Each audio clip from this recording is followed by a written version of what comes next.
Good morning, welcome to Chemzone classes.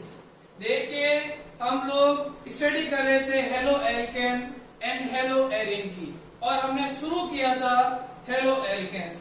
और halo alkane में अब तक मैंने आप लोगों को डेफिनेशन, क्लासिफिकेशन, नॉमेनक्लेचर और method of preparation and physical properties की स्टडी करवा दी। और फिर हमने स्टार्ट किया था केमिकल प्रॉपर्टीज, और केमिकल प्रॉपर्टीज में मैंने आप लोगों को न्यूक्लियोफिलिक सब्स्टिट्यूशन रिएक्शन स्टडी करवा दी थी। उसमें SN1 व SN2 रिएक्शन को एक्सप्लेन कर दिया था हम लोगों ने। और आज जो हम स्टडी करने वाले हैं वो है एलिमिनेशन रिएक्शन। तो आप लोग हेडिंग लिखिए एलिमिनेशन रिएक्शंस। तो देखिए इधर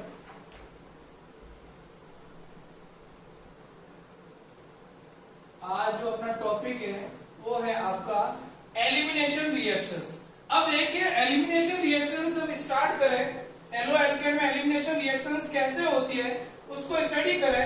उससे पहले आप लोगों को पता होना चाहिए कि ये एलिमिनेशन रिएक्शंस होती क्या है। तो देखिए इधर एलिमिनेशन रिएक्शंस का मीनिंग क्या है, देखना इधर आप लोग। जैसे मैंने ये कोई स्पीसीज ली, देखना इधर ये मैंने स्पीसीज ली, यहाँ एक X ग्रुप है और ये मैंने स्पीसीज ली जिसपे Y ग्रुप है। अब यहाँ जब हम रिएक्शन करवाएंगे तो यहाँ पर दो सिग्मा बॉन्ड क्या होंगे, ब्रेक होंगे। देखिए इधर इस कंपाउंड में क्या हुए, दो सिग्मा बॉन्ड ब्रेक हुए और एक न्यू पाई बॉन्ड का क्या हुआ, फॉर्मेशन हुआ। तो देखिए इधर ये और ये X और Y क्या हो जाएंगे, रिमूव हो जाएंगे। तो इस टाइप की जो रिएक्शंस होगी आपकी वो कौन सी होगी, एलिमिनेशन रिएक्शन। देखिए मैंने क्या कहा कि दो सिग्मा बॉन्ड ब्रेक होंगे और दो सिग्मा बॉन्ड ब्रेक होके एक नए पाई बॉन्ड का क्या करेंगे, फॉर्मेशन करेंगे। तो इस टाइप की जो रिएक्शंस होगी वो आपकी क्या होगी, एलिमिनेशन रिएक्शन होगी। और एलिमिनेशन रिएक्शन में रिएक्टेंट मॉलिक्यूल में कोई भी नया ग्रुप या एटम आकर अटैच तो नहीं होता है, लेकिन उसमें पहले से प्रेजेंट दो ग्रुप या एटम क्या हो जाते हैं, रिमूव हो जाते हैं। तो देखिए इधर यहाँ पर ये X और Y यहाँ से क्या हो गए, रिमूव हो गए, लेकिन इस रिएक्टेंट मॉलिक्यूल में कोई भी ऐसा नया ग्रुप आकर अटैच नहीं हुआ। तो देखिए मैंने क्या कहा कि in this type of reaction to sigma bond breaks and one pi bond क्या होता है, फॉर्म्ड होता है। और इसके साथ ही क्या हुआ, देखिए ये जो कार्बन एटम था वो क्या था, sp3। इस स्पीसीज में जो कार्बन एटम था क्या था, sp3। और ये sp3 कार्बन एटम किसमें चेंज हो गया, sp2 में। प्रोडक्ट में किसमें हो गया, sp2 में। तो क्या कहोगे, ये जो sp3 थे, ये sp3 जो एटम थे वो किसमें, sp2। तो क्या कहेंगे, sp3 carbon atom converted into sp2 carbon atom. और ये जो एक सैचुरेटेड स्पीसीज थी वो किसमें, अनसैचुरेटेड स्पीसीज में क्या हो गई, चेंज हो गई। तो क्या कहोगे, saturated species convert into unsaturated species. तो ऐसी जो रिएक्शंस होगी वो आपकी कौन सी होगी, एलिमिनेशन रिएक्शंस होगी। तो देखिए एलिमिनेशन रिएक्शंस क्या होती है, एक बार वापस समझ लीजिए। क्या कहा मैंने कि in this type of reactions to sigma bond breaks and one pi bond will be formed. Such reaction is known as elimination reaction. और क्या कहा कि एक sp3 जो कार्बन एटम है वो एक sp2 कार्बन एटम में चेंज हो जाएगा, और एक जो सैचुरेटेड कार्बन एटम है वो एक अनसैचुरेटेड कार्बन एटम में क्या हो जाएगा, चेंज हो जाएगा। और इस टाइप की रिएक्शन में रिएक्टेंट मॉलिक्यूल में कोई भी नया एटम या ग्रुप आकर अटैच तो नहीं होता है, लेकिन पहले से प्रेजेंट दो ग्रुप या एटम वहां से क्या हो जाते हैं, रिमूव हो जाते हैं। तो ऐसी जो रिएक्शंस होती है वो सब रिएक्शन कौन सी है, एलिमिनेशन रिएक्शंस। समझ में आ गई आप लोगों को एलिमिनेशन रिएक्शंस क्या होती है। अब देखिए अपना जो टॉपिक है वो है हेलो एल्केन। तो इन हेलो एल्केन में एलिमिनेशन रिएक्शंस कैसे होती है वो हमें स्टडी करना है। तो देखिए इधर इसको नोट कर लेना आप लोग। और अब बात करते हैं elimination reaction in halo alkane. तो देखिए हेलो एल्केन में एलिमिनेशन रिएक्शंस कैसे होती है, देखना इधर। जैसे मैंने ये हेलो एल्केन लिया, ये मैंने क्या लिया, हेलो एल्केन। ये मेरा कोई हेलो एल्केन है। और ध्यान रखना यहां पर ये जो रिएक्शंस होगी वो एल्कोहलिक KOH की प्रेजेंस में, किसके प्रेजेंस में होगी, एल्कोहलिक KOH के प्रेजेंस में होगी। और एल्कोहलिक KOH के प्रेजेंस में यहाँ हीट दी हुई होगी।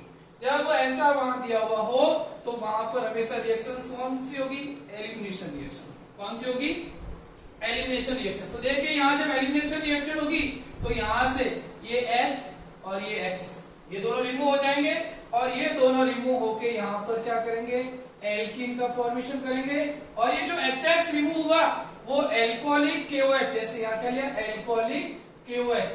तो ये KOH HX के साथ रिएक्शन करेगा क्योंकि KOH क्या है, बेस, और HX क्या है, एसिड। तो ये रिएक्शन करके आपके HCl और आप मतलब ये जो KCl या KX और आपके H2O का क्या कर देगा, फॉर्मेशन कर देगा। देखिए इधर क्या कहा मैंने कि ये हेलो एल्केन लिया और हेलो एल्केन की रिएक्शन किसके प्रेजेंस में हुई, एल्कोहलिक KOH। अगर किसी भी रिएक्शन में आपको एल्कोहलिक KOH और हीट दी हुई है तो समझ जाना वहां हेलो एल्केन में आपके एलिमिनेशन रिएक्शंस होगी। और जब एलिमिनेशन रिएक्शन होगी देखिए यहाँ पर ये दो सिग्मा बॉन्ड ब्रेक हुए, एक तो ये और एक ये, दोनों सिग्मा बॉन्ड ब्रेक हो गए, एक पाई बॉन्ड का क्या कर रहे हैं, फॉर्मेशन कर रहे हैं। और यहाँ से क्या रिमूव हुआ, HX।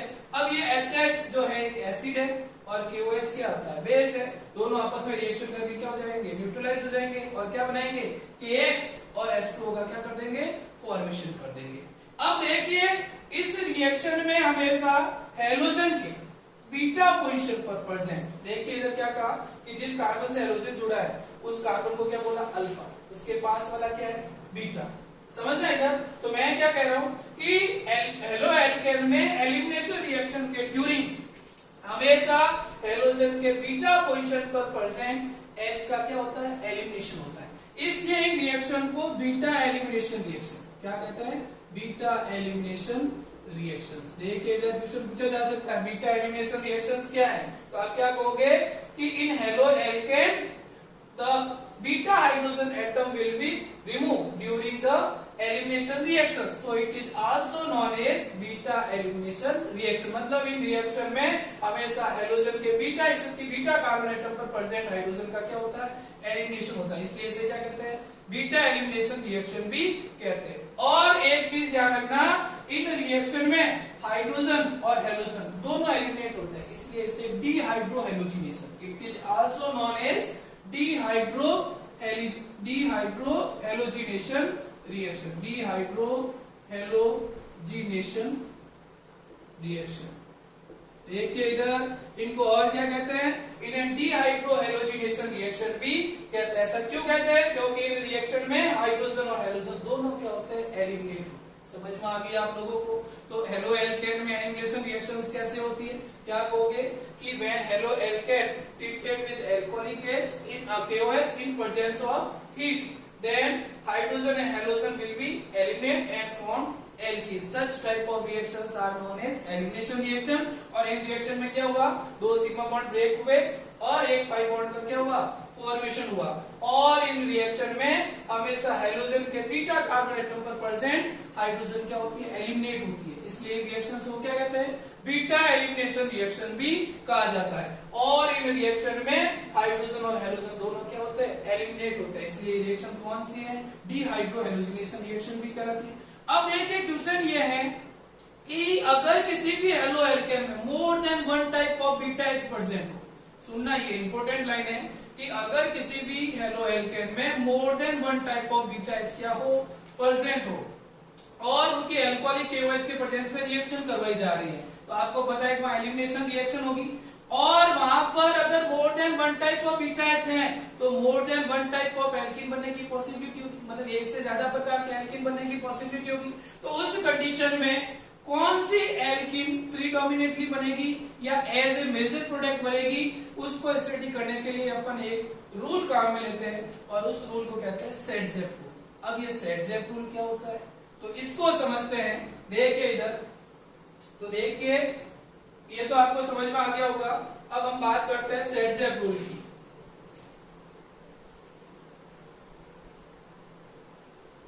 तो देखिए ये मैं हेलो एल्केन ले रहा हूं, ये मैंने हेलो एल्केन लिया, जैसे ये वाला मैं हेलो एल्केन ले रहा हूं, CH3 CH2 CH Br और यहाँ CH3, और यहाँ पर मैंने क्या लिया, एल्कोहलिक KOH, और साथ में आपको क्या दे रखी है, हीट दे रखी है। देखिए समझना क्या लिया मैंने, ये हेलो एल्केन लिया, एल्कोहलिक KOH है और हीट दी हुई है। जैसे ही आपको दिखा कि अल्कोहलिक KOH और हीट है, तो इसका मीनिंग वहां पर रिएक्शन कौन सी होगी? एलिमिनेशन रिएक्शन होगी, क्योंकि अगर एक्वस KOH होता तो सब्स्टिट्यूशन रिएक्शन होती, अदरवाइज कौन सी होती है? एलिमिनेशन। तो यहाँ रिएक्शन कौन सी होगी? एलिमिनेशन रिएक्शन होगी। अब देखिए ये जो हैलोजन जिस कार्बन एटम से जुड़ा है वो कार्बन कौन सा? अल्फा, फिर ये कौन सा? बीटा, फिर ये कौन सा? गामा। ऐसे कैसे? देखो ये अल्फा और ये कौन सा? बीटा। अब देखिए इस एग्जांपल में आपके क्या है कि एक तो ये बीटा है और एक ये बीटा। जैसे मैं इसको बीटा डैश बोल दूं या इसको HA बोल दूं, बीटा ये जो HA है और ये आपकी क्या है? HB है। तो देखिए इधर ये भी बीटा H है, ये भी बीटा H है। अब किसी भी हेलो एल्केन में more than one type of क्या हो? बीटा H हो, तो उस कंडीशन में कौन सी बीटा H एलिमिनेट होगी ये हम डिसाइड करते हैं सेट-जेप रूल से। और सेट-जेप रूल क्या कहता है कि यदि किसी हेलो एल्केन में more than one type of beta H है तो उस कंडीशन में हमेशा उस बीटा H का रिमूवल होगा जिसके रिमूव होने से मोर सब्स्टिट्यूटेड एल्कीन का क्या हो? फॉर्मेशन। क्या हो? मोर सब्स्टिट्यूटेड एल्कीन का क्या हो? फॉर्मेशन हो। और वही एल्कीन आपकी क्या होगी? मेजर प्रोडक्ट होगी, क्योंकि अगर वो कोई मोर सब्स्टिट्यूटेड एल्कीन बनेगी तो वहां पर नंबर ऑफ अल्फा H क्या होगी? ज्यादा। और अगर नंबर ऑफ अल्फा H ज्यादा है तो हाइपर कॉन्जुगेशन स्ट्रक्चर क्या बनेगी? ज्यादा बनेगी। और हाइपर कॉन्जुगेशन स्ट्रक्चर जितनी ज्यादा होगी उस बनने वाले प्रोडक्ट की स्टेबिलिटी उतनी क्या होगी? ज्यादा होगी। तो हर कोई चाहता है कि उससे बनने वाला प्रोडक्ट क्या हो? More stable. तो देखिए इधर अब इसकी बात करें तो ये जो क्वेश्चन है इसमें देखो दो टाइप के बीटा H है, तो अब यहाँ जो बीटा H का रिमूवल होगा वो किसके अकॉर्डिंग होगा? सेट-जेप रूल के अकॉर्डिंग होगा। किसके अकॉर्डिंग? सेट-जेप रूल लगेगा यहाँ पर। अब ये देखो सेट-जेप रूल आपको मैंने बता दिया कि हमेशा वह एल्कीन प्रीडोमिनेटली बनेगी जिसमें डबल बॉन्डेड कार्बन एटम पर क्या हो? मोर सब्स्टिट्यूट हो या नंबर ऑफ अल्फा H क्या हो? ज्यादा हो। तो देखिए इधर एक बार ये HA है, एक बार ये HB है, तो एक बार में HA और इस हेलोजन को मैं रिमूव करूं तो इससे जो प्रोडक्ट बनेगा वो क्या होगा? CH3 CH double bond CH और यहाँ क्या हो गया? CH3। और ये किससे बना? पाथ A से बना। देखना इधर इसी टाइप से एक बार मैं HB को और इस हेलोजन को रिमूव करूं तो यहाँ जो प्रोडक्ट बनेगा वो क्या होगा? CH3 CH2 ये CH डबल बॉन्ड CH2 ये बनेगा। ये बना पाथ B से। अब आपको डिसाइड करना है कि ये वाली एल्कीन मेजर होगी या ये वाली एल्कीन मेजर होगी।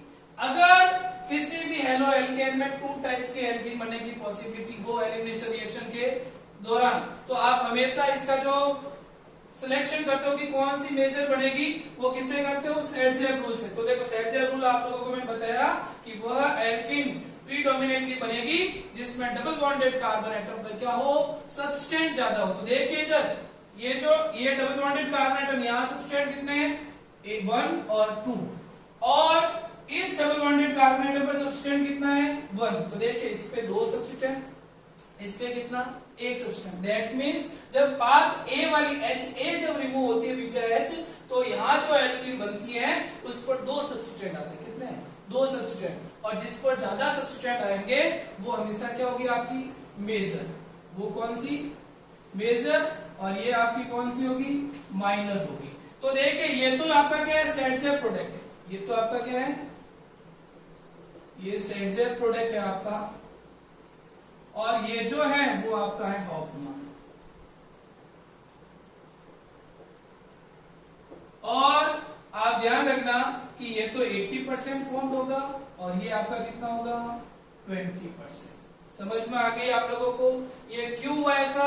क्योंकि इस डबल बॉन्डेड कार्बन एटम पर सब्सटेंट क्या है? ज्यादा है। और देखिए यहाँ अल्फा H की बात करें तो देखिए डबल बॉन्ड से जुड़ा हुआ कार्बन कौन सा? अल्फा।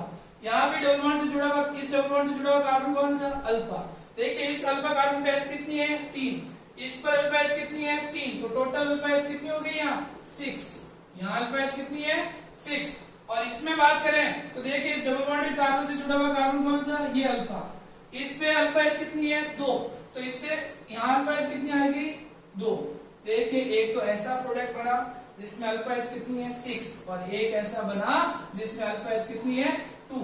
तो जहां पर अल्फा H ज्यादा होगी आप लोगों को मैंने हाइपर कॉन्जुगेशन में बताया था कि number of alpha increases then hyper conjugation structure increase and hyper conjugation structure increases then stability of alkene also increase. तो ज्यादा स्टेबल कौन हुई, ये वाली। तो पाथ ए से बनने वाला प्रोडक्ट आपका क्या होगा, मेजर प्रोडक्ट होगा, और ये आपका क्या होगा, सेट प्रोडक्ट होगा।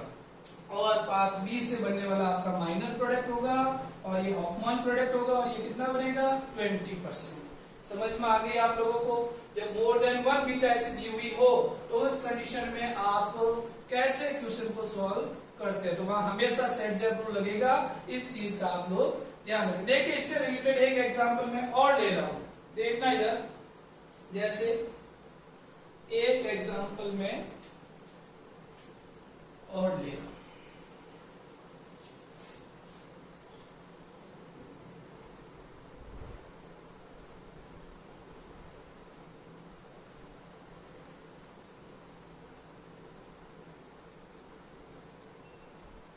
ये लिया है और यहाँ पर आपके क्या दिया हुआ है, एल्कोहलिक क्यूएच और साथ में ये हीट दी हुई है। अब देखिए एल्कोहलिक KOH और हीट दी हुई है, तो रिएक्शन कौन सी होगी, एलिमिनेशन रिएक्शन होगी। अब एलिमिनेशन रिएक्शन होगी तो आप लोगों को पता है कि एलिमिनेशन रिएक्शन के में हमेशा बीटा H क्या होती है, रिमूव होती है। तो देखिए इधर यहाँ पर क्या, ये अल्फा और ये आपका क्या है, बीटा। ऐसे कैसे देखिए, यहाँ पर भी क्या, ये अल्फा और ये बीटा। अब देखिए इस कंपाउंड में आपकी क्या है, 2 टाइप की बीटा एच है। तो आप क्या करोगे कि ये वाली बीटा एच रिमूव करोगे या ये वाली। तो आप लोगों को मैंने बताया था कि वो बीटा एच रिमूव होगी जो सेल्सर रूल को क्या करे, फॉलो करे। तो देखिए इधर अगर मैं इसको रिमूव करूँ, जैसे ये HA और इसको मैं HB मान लूं, एक बार मैं इसको रिमूव करता हूँ, एक बार मैं इसको रिमूव करता हूँ और प्रोडक्ट एनालिसिस करते हैं। तो देखिए यहां से जब HA रिमूव होगा तो आपके क्या होगा, CH3, ये आपका क्या हो जाएगा, CH3 double bond CH CH, ये प्रोडक्ट बनेगा। और एक बार अगर HB रिमूव होगी तो क्या बनेगा, CH3 CH CH3, ये आपका CH और ये डबल बॉन्ड और ये आपका क्या हो जाएगा, CH2। HB रिमूव हुई तो ये वाला प्रोडक्ट, HA रिमूव हुआ तो ये वाला प्रोडक्ट। ये तो क्या हो गया, पाथ A से, ये किससे हो गया, पाथ B से। अब आपको डिसाइड करना है कि मेजर ये है या ये है। तो देखिए इस डबल बॉन्डेड कार्बन एटम पर 1 2 और 3 सब्स्टिट्यूएंट, और इस डबल बॉन्डेड कार्बन एटम पर कितना है, 1 सब्स्टिट्यूएंट। तो जहां सब्स्टिट्यूएंट ज्यादा होंगे वो आपका क्या होगा, मेजर प्रोडक्ट। ये तो कितना 80%, ये कितना 20%, ये तो आपका क्या होगा, सेट प्रोडक्ट। और ये आपका कौन सा होगा, हॉफमैन प्रोडक्ट।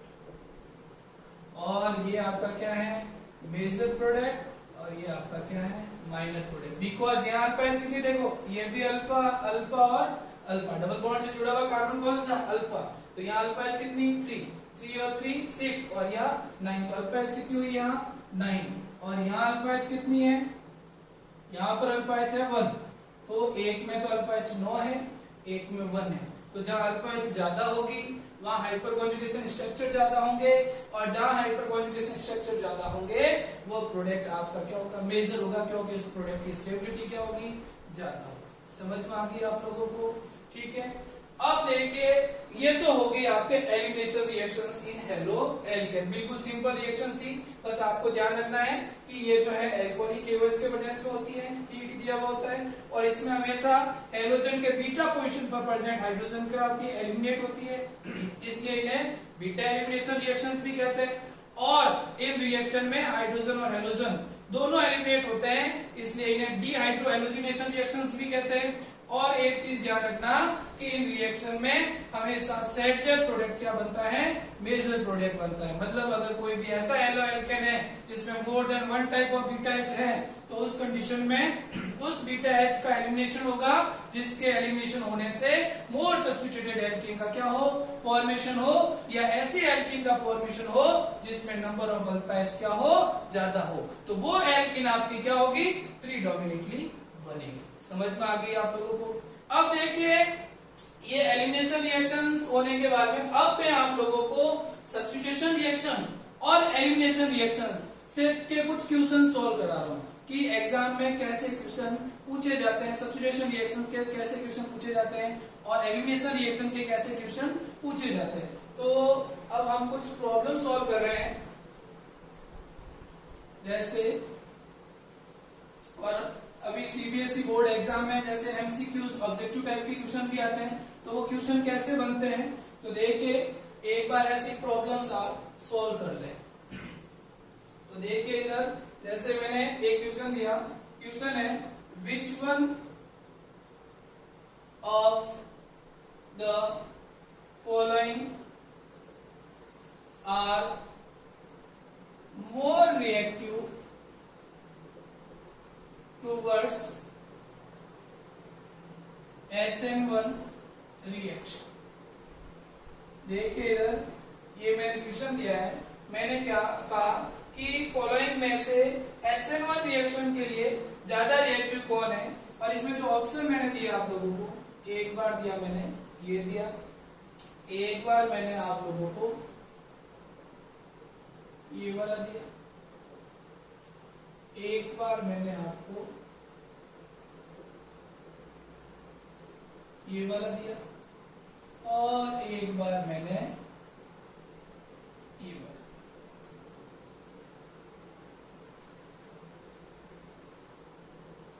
ये वाला। अब देखिए मैंने एक क्वेश्चन दिया है, उसमें आपको आइडेंटिफाई करना है कि फॉलोइंग में से SN1 रिएक्शन के लिए ज्यादा रिएक्टिव कौन है। देखिए एक बार मैंने यहाँ ये एल्किल हैलाइड लिया, ये वाला और एक बार ये कंपाउंड लिया।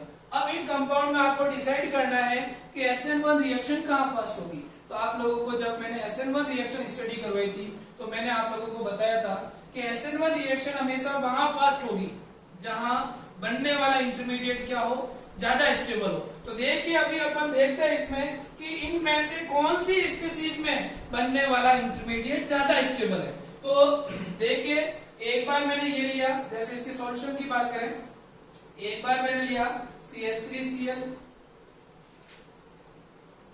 एक बार मैंने ये CH3Cl लिया, एक बार मैंने ये CH3Cl लिया, और एक बार ये मैंने बेंजाइलिक क्लोराइड लिया। अब आपको इनमें चेक करना है कि इन सभी स्पीशीज में से ऐसी कौन सी स्पीशीज है जिसमें सबसे ज्यादा स्टेबल इंटरमीडिएट कार्बोकेटाइन का क्या हो रहा है, फॉर्मेशन हो रहा है। जिस स्पीशीज में सबसे ज्यादा स्टेबल इंटरमीडिएट कार्बोकेटाइन का फॉर्मेशन होगा उसमें SN1 रिएक्शन सबसे फास्ट होगी। तो देखिए इधर एक बार मैंने यहां से Cl को रिमूव किया तो ये बना CH3 प्लस, क्योंकि ये स्लो और आरडीएस स्टेप था आपके, और यही था ना SN1 रिएक्शन 2 स्टेप में हो रही थी, और फर्स्ट स्टेप क्या था, स्लो और आरडीएस, और इसमें Cl क्या होता है, leaving group. As a leaving group क्या करेगा, लीव करेगा। तो यहाँ ये इंटरमीडिएट कार्बोकेटाइन बनेगा, यहाँ से जब ये Cl लीव करेगा तो यहाँ पर ये इंटरमीडिएट कार्बोकेटाइन बनेगा। एक बार जब यहाँ से ये Cl लीव करेगा तो यहाँ ये वाला इंटरमीडिएट कार्बोकेटाइन बनेगा। ये सब स्लो और आरडीएस स्टेप में हो रहा है, और यहाँ पर भी जब ये Cl लीव करेगा तो यहाँ पर ये इंटरमीडिएट कार्बोकेटाइन का फॉर्मेशन, और ये सब किस में हो रहा है, स्लो और आरडीएस स्टेप में। अब देखिए स्लो और आरडीएस स्टेप में जहां मोर स्टेबल इंटरमीडिएट कार्बोकेटाइन बनेगा उसकी रिएक्टिविटी, उस करस्पॉन्डिंग हेलो एल्केन की रिएक्टिविटी या उस कंपाउंड की रिएक्टिविटी सबसे ज्यादा होगी SN1 रिएक्शन के लिए। तो देखिए इधर अब ये जो कार्बोकेटाइन बने इनको अगर स्टेबल करना है तो इलेक्ट्रॉन क्या करने पड़ेंगे, देने पड़ेंगे। क्या करना पड़ेंगे, क्योंकि जहां पॉजिटिव चार्ज है वहां इलेक्ट्रॉन कम है, अब इसको स्टेबल करना है तो आपको इलेक्ट्रॉन देने पड़ेंगे। और यहाँ इलेक्ट्रॉन देने के लिए देखो ऐसा कोई ग्रुप नहीं है, यहाँ पर 2 मिथाइल ग्रुप है जो अपने प्लस आई और प्लस एच इफेक्ट के द्वारा इलेक्ट्रॉन दे रहे हैं। यहाँ पर भी 2 मिथाइल ग्रुप है जो अपने प्लस आई और प्लस एच इफेक्ट के द्वारा इलेक्ट्रॉन दे रहे हैं। लेकिन देखिए इसमें ये जो बेंजाइलिक कार्बोकेटाइन बना ये रेजोनेंस के द्वारा स्टेबल, यहाँ क्या है, रेजोनेंस। अब देखिए एक तो इंटरमीडिएट कार्बोकेटाइन ऐसा है जो रेजोनेंस के द्वारा स्टेबल है, और 2 ऐसे हैं जो प्लस आई और प्लस एच के द्वारा इफेक्ट है, और एक पर ऐसा कोई ग्रुप नहीं लगा जो इसको स्टेबल करे।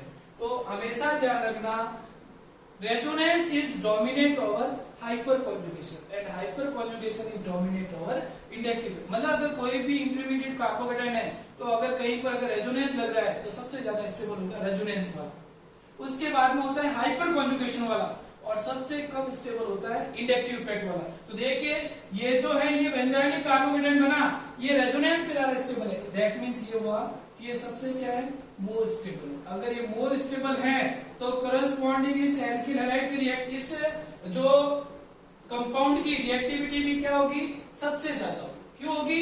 क्योंकि यहां से ये हैलोजन इजीली लीव करेगा, जैसे ये लीव करेगा तो यहाँ जो इंटरमीडिएट कार्बोकेटाइन बनेगा वो रेजोनेंस के द्वारा क्या है स्टेबल है, और जो रेजोनेंस के द्वारा स्टेबल होता है वो मोर स्टेबल, और मोर स्टेबल है दैट मींस करस्पॉन्डिंग इस कंपाउंड की रिएक्टिविटी क्या होगी सबसे ज्यादा। तो इसका मीनिंग ये होगा कि SN1 रिएक्शन सबसे फास्ट किसमें होगी बेंजाइलिक क्लोराइड में होगी। ये चीज आप लोग ध्यान रखें, ऐसा क्वेश्चन आए तो आप लोगों को ऐसे सॉल्व करना है। समझ में आ गई? अब देखिए इससे एक और क्वेश्चन लेते हैं।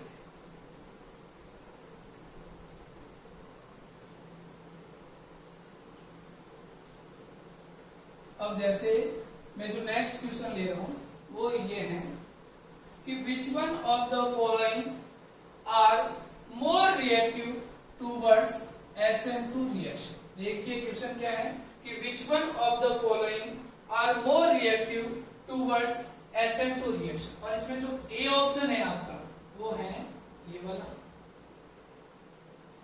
ठीक है। आपका जो बी ऑप्शन है वो है आपका ये वाला, आपका जो सी ऑप्शन है वो है आपका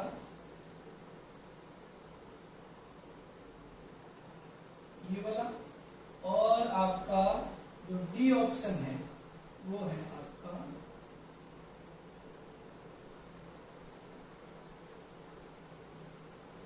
ये वाला, ठीक है। ये मैंने चार ऑप्शन दिए। अब आपको चेक क्या करना है कि इनमें से कौन सी स्पीसीज है जिसमें SN2 रिएक्शन क्या हो रही है फास्ट हो रही है।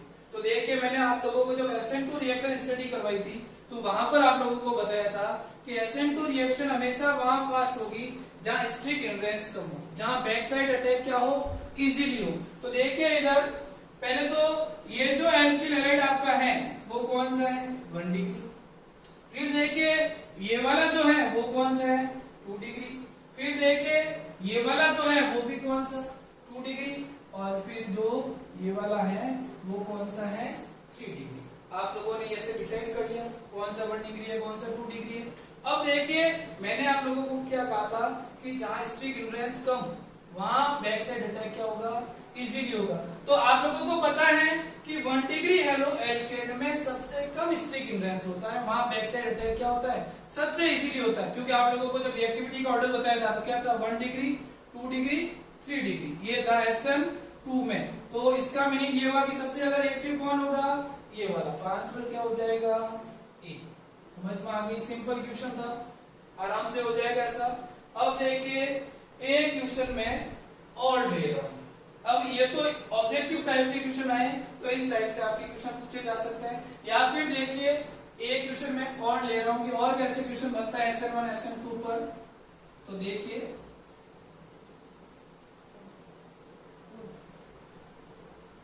क्वेश्चन ये है कि आपको 4 स्टेटमेंट दे और उसमें पूछे कि कौन सा स्टेटमेंट करेक्ट है या कौन सा इनकरेक्ट है। तो देखिए क्वेश्चन क्या है, क्वेश्चन ये है which one of the following step are correct about SN1 reaction. देखिए इधर मैंने क्या पूछा कि फॉलोइंग में से कौन सा स्टेप SN1 रिएक्शन के रेस्पेक्ट में करेक्ट है। तो देखिए इधर जैसे मैं यहां पर ये ऑप्शन ले रहा हूं 4। पहला ऑप्शन लिया मैंने कि इन SN1 reaction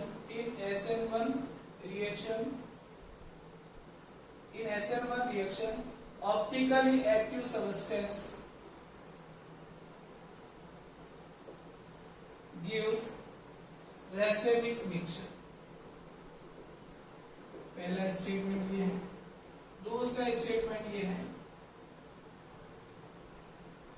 in SN1 reaction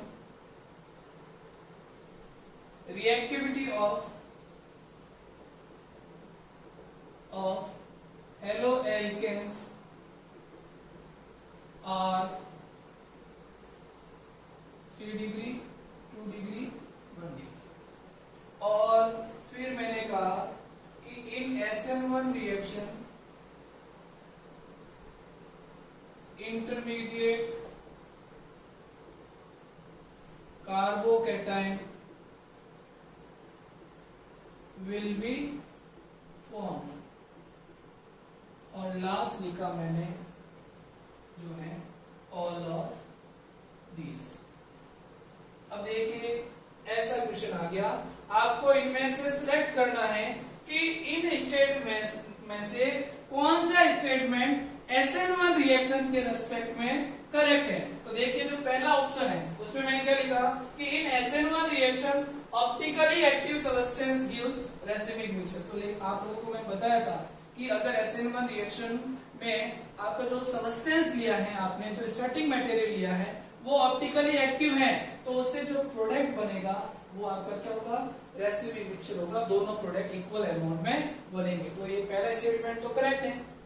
अब दूसरे स्टेटमेंट की बात करें तो देखो क्या है, in SN1 reaction reactivity of haloalkanes are 3 degree, 2 degree, 1 degree. बिल्कुल सही बात है। SN1 रिएक्शन में हेलोएल्केन की जो रिएक्टिविटी का ऑर्डर होता है वो क्या होता है, 3 डिग्री, 2 डिग्री और 1 डिग्री होता है। और फिर देखिए तीसरा स्टेटमेंट, इसका मीनिंग दो तो सही और तीसरे की बात करें तो देखो तीसरा क्या है, in SN1 reaction intermediate carbocation will be formed. बिल्कुल सही बात है कि जब भी SN1 रिएक्शन होती है तो स्लो और आरडीएस स्टेट में आपके इंटरमीडिएट कार्बोकैटायन का क्या होता है, फॉर्मेशन होता है। ये भी सही। दैट मींस क्या हुआ, all of these are correct. Option क्या हो जाएगा, डी। ऑप्शन क्या होगा, डी।